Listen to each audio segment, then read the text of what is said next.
Olá a todos.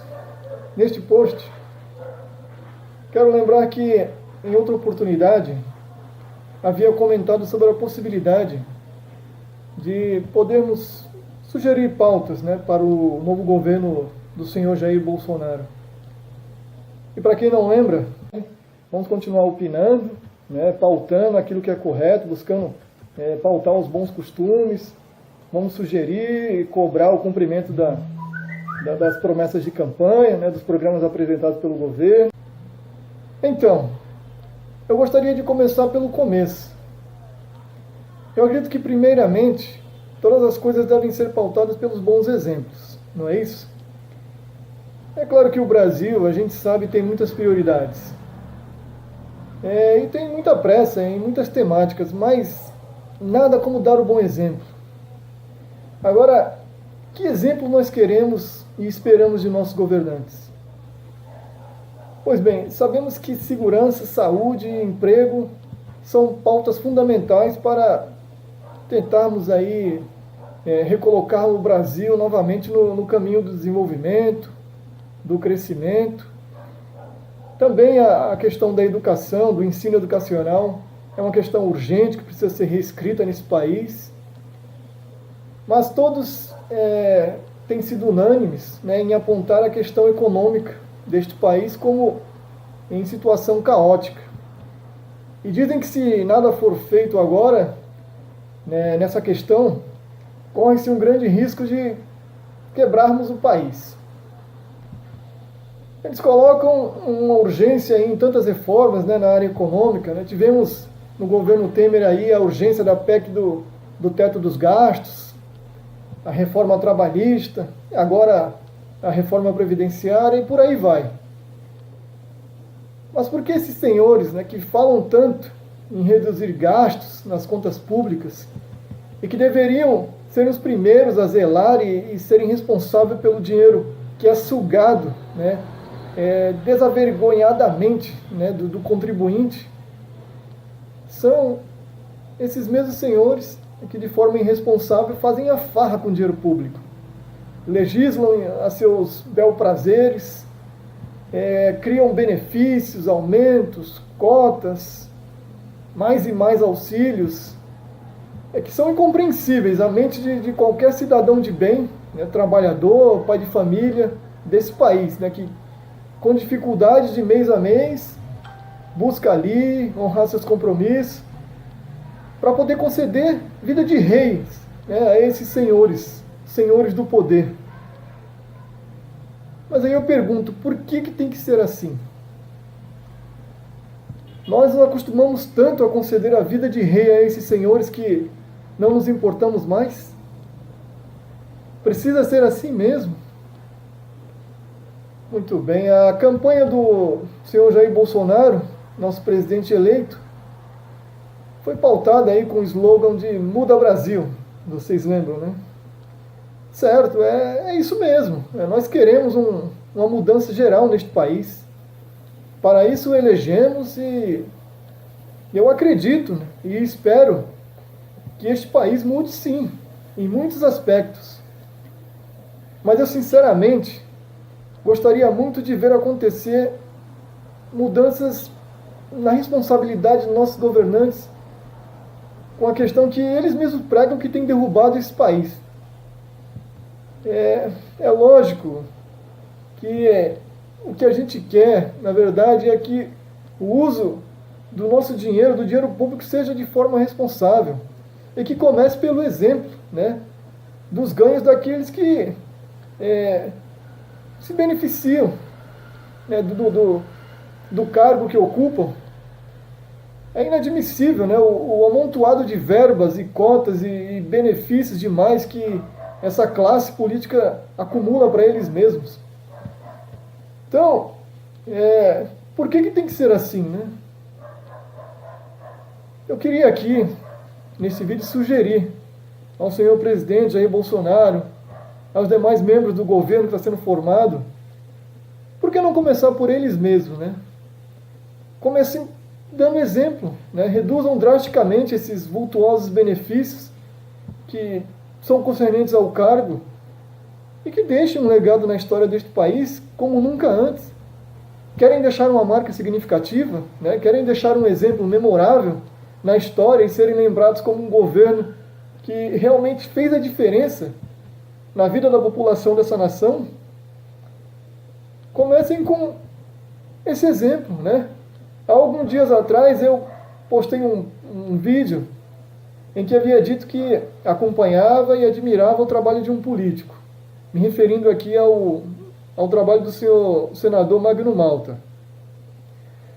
Que isso poderia até soar estranho, né, para muita gente, devido a essa classe de político ser muito mal vista, né, e ser muito descredenciado no nosso país. Mas também disse que a política em si ela é uma suma importante, né, é uma temática que dentro dela existe sim pessoas de bem, né, e eu acredito nisso e quero aqui apresentar, para quem não conhece, um político que já vem há muitos anos, né, dando bons exemplos e que quero sugerir neste post.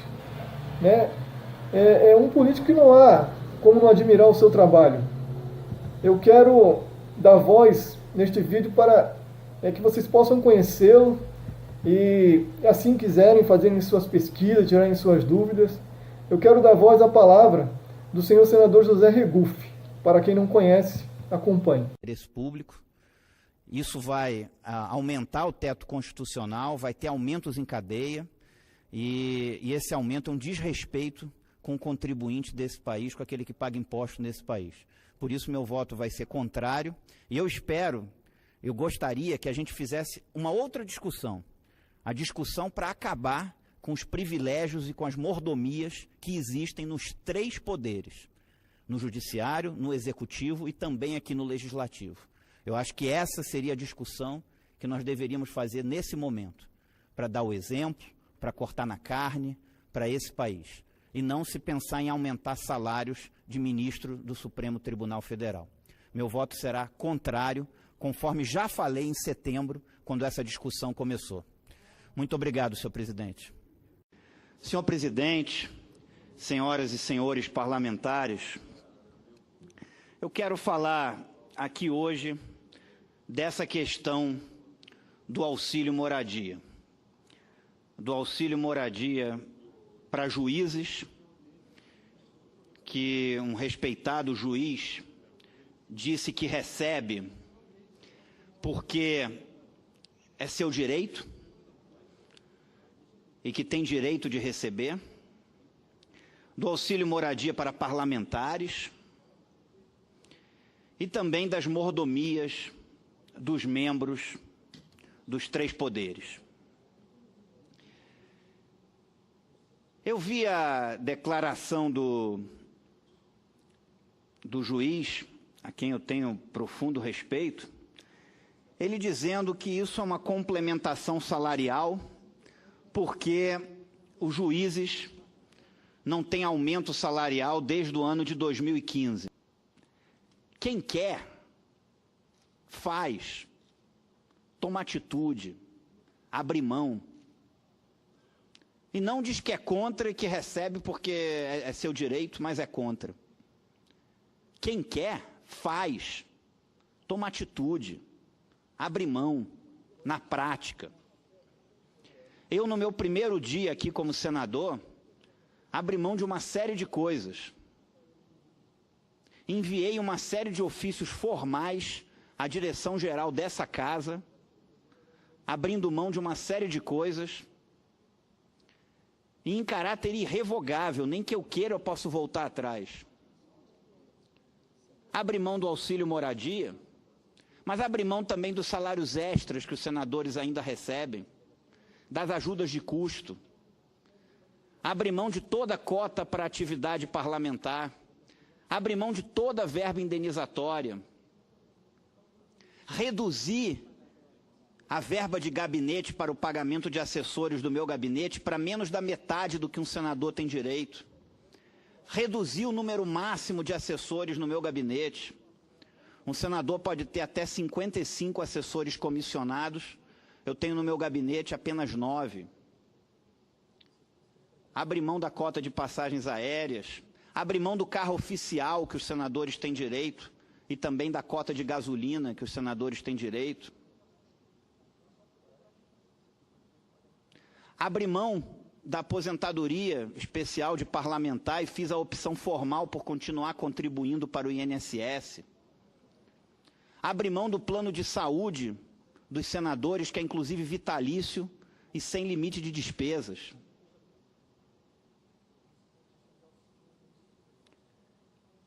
Quem quer, toma atitude, faz.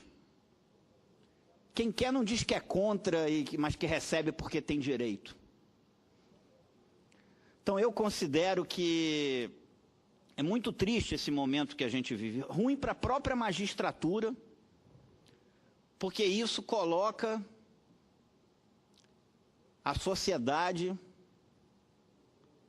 também criticando o seu importante poder judiciário. No poder executivo é uma festa.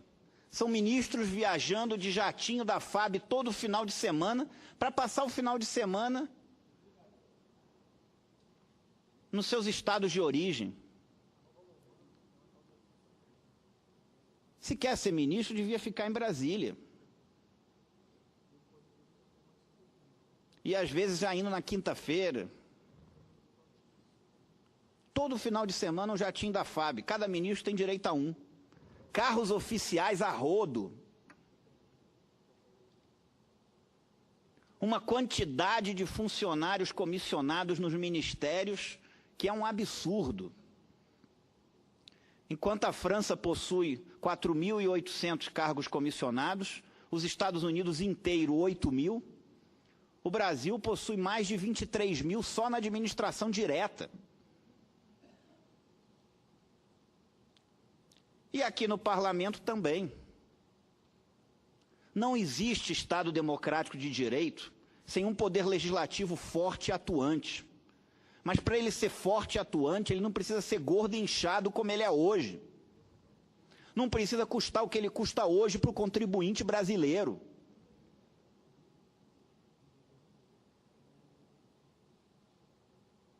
E não adianta eu só defender que custe menos, eu tenho que dar o exemplo. Aliás, o que esse país precisa hoje é de exemplos. E foi isso que eu fiz no meu primeiro dia como parlamentar, abrindo mão de uma série de coisas e de forma irrevogável, nem que eu queira eu posso voltar atrás.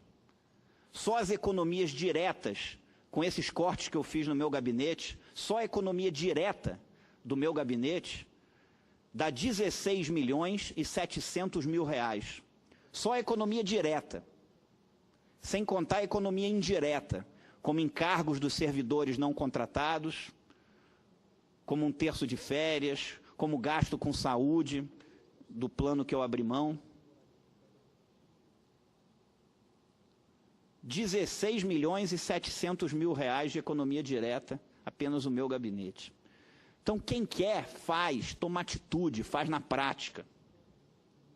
E não diz que é contra, mas que recebe porque é assim mesmo e porque é seu direito. Eu acho que o que esse país precisa hoje é de atitudes, é de exemplos, e isso precisa ser feito nos 3 poderes. Eu acho que os 3 poderes podem se manter custando muito menos do que custam hoje para o contribuinte desse país, para aquele que paga impostos nesse país. É isso que eu tinha a dizer, senhor presidente. Muito obrigado.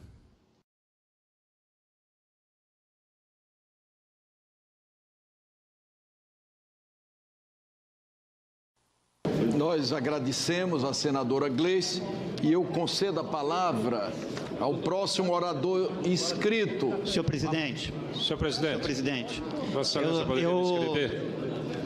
Senador Capiberibe, Senhor presidente, eu ouvi o discurso da senadora Gleisi, eu quero apenas dizer que eu abri mão do plano de saúde dos senadores no primeiro dia do mandato e em caráter irrevogável. Nem que eu queira, eu posso voltar atrás. Além disso, fiz uma redução no primeiro dia do meu mandato, na minha verba de gabinete, maior do que 50%, não é 10% não, mais do que 50%. Tenho apenas 9 assessores no meu gabinete, abri mão de toda a verba indenizatória também no primeiro dia do mandato, entre várias outras coisas que abri mão no primeiro dia do meu mandato, gerando uma economia direta aos cofres públicos de 16 milhões e 700 mil reais. Queria apenas registrar isso aqui.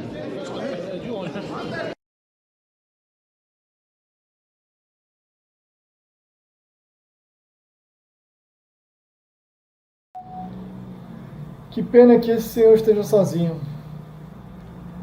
Não conheço outros mais que tenham dado esse bom exemplo. Pode ser que esteja errado, e gostaria muito de estar. Mas por que o governo Bolsonaro não pode seguir esse exemplo? Por que não? Afinal, o nosso presidente já transpareceu ser uma pessoa bastante humilde, uma pessoa temente a Deus. Bom, esse senador, para quem não conhece, ele está nessa luta já há muitos anos. Ele, primeiramente, foi eleito como deputado distrital por Brasília.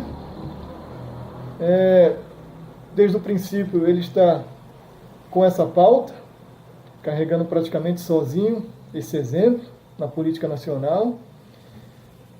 E depois ele foi eleito como deputado federal na Câmara de Brasília e já há 4 anos como senador, sempre dando esses bons exemplos. Por que, né, não pode ser também pautado pelo nosso próximo governo esses exemplos? Porque as pessoas têm a tendência de querer juntar dinheiro nesse mundo. Nosso presidente sempre discursa que quer agregar bons valores, bons exemplos para o seu novo governo, como o exemplo dos Estados Unidos, os exemplos de Israel. Eu, sinceramente, não espero um país rico. E nem quero isso. Eu quero um país digno. Né? Eu quero um país que seja pautado pela justiça, né? Pela honestidade, pela moral, pelo respeito e outros valores, princípios. Eu não espero uma população rica e abastada. Eu espero um povo com uma vida digna, que possa honrar seus compromissos, suprir as necessidades do seu lar, viver com o mínimo de dignidade e segurança. Para que juntar dinheiro? Esses homens têm amontoado fortunas, né, com as contribuições, com os tributos e taxações, né, que são exacerbadamente pagas pelo contribuinte. Eu me pergunto, para quê? Será que isso vai continuar no próximo governo? Será que precisa ser assim? O presidente quase perdeu a sua vida e que, pela vontade de Deus, lhe foi mantida. Quem sabe não seja, para que, enfim, esse país possa seguir o caminho, possa ser moralizado. Quem sabe não seja ele um instrumento nas mãos de Deus, que conduzirá essa nação no caminho da justiça, dos bons valores.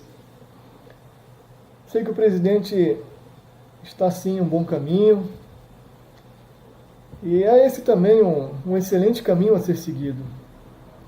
Creio que se reduzisse os salários, os benefícios, os gastos dos novos membros do governo, no âmbito federal,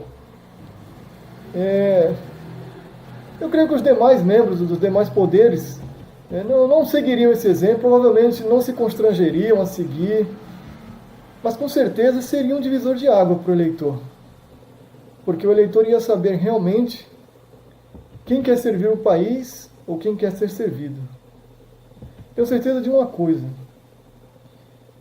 quem quiser seguir o exemplo do senador Regufe, não vai passar fome, sua família não vai passar necessidade, não vai passar privações. Eu queria dizer que a letra, né, das Sagradas Escrituras já adverte quanto à pegação pelo dinheiro. Eu vou ler aqui, eu estou com a palavra de Deus aqui, eu vou ler aqui nas Sagradas Escrituras. E o seguinte: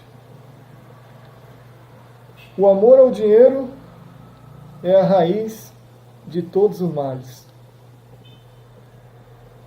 Ou, o que aproveita o homem ganhar o mundo inteiro e perder a sua alma? 1 Timóteo 6,10 e o livro de São Marcos 8,35.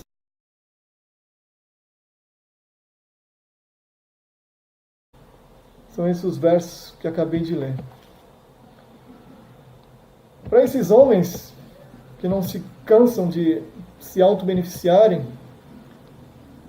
e nunca se fartam de acumularem tesouros neste mundo, eu queria deixar aqui mais um conselho da palavra de Deus. Diz assim: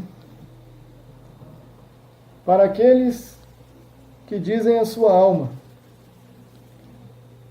tens em depósito muitos bens, para muitos anos, descansa, come, bebe e regala-te. Mas Deus lhes diz: louco, esta noite te pedirão a tua alma.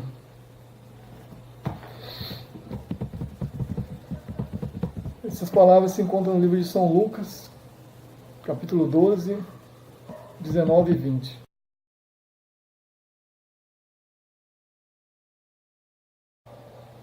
Bom, muitos podem pensar que estou falando aqui é bobagem, que os homens nunca vão sequer querer cogitar uma atitude dessas, ninguém levará essas questões em consideração. Eu, sinceramente, eu não ligo. Eu não me importo de fazer parecer papel de bobo. Eu, sinceramente, para mim isso não é importante.